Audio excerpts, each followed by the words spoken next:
Olá, seja bem-vindo à nossa videoaula. Nesse encontro, o nosso objetivo é falar sobre as principais características da Lei Orçamentária Anual, conhecida pela sigla LOA. A LOA formaliza o orçamento na forma de lei, porque no setor público vige o princípio da legalidade. Então, todo ato que importe direitos e obrigações deve estar formalizado em uma norma. Essa lei deve ser editada todos os anos por cada um dos entes federativos, União, Estados, Distrito Federal e municípios. Sua minuta é elaborada pelas áreas técnicas do Poder Executivo e depois encaminhada pelo chefe do Poder Executivo para ser aprovada pelo Legislativo.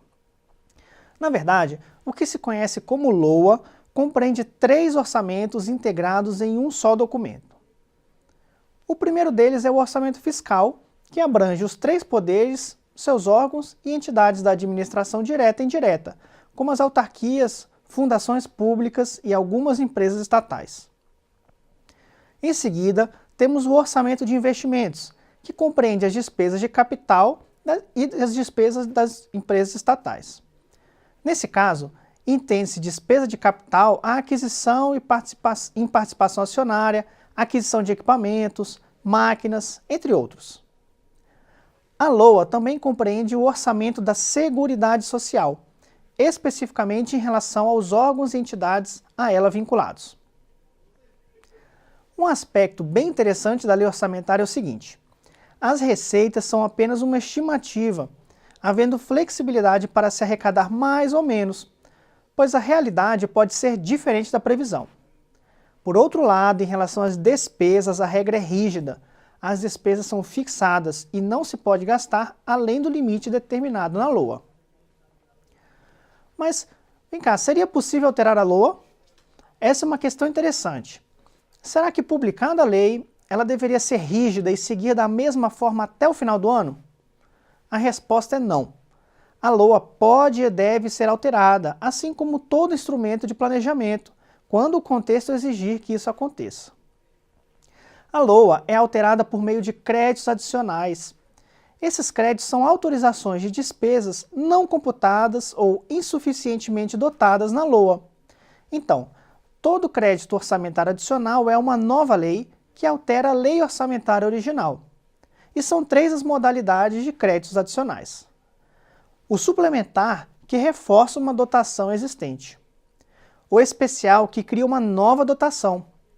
E o crédito extraordinário, que, como o próprio nome diz, atende a uma situação emergencial ou imprevista por meio de uma dotação adicional. Outro detalhe importante é que a formatação da LOA não é livre.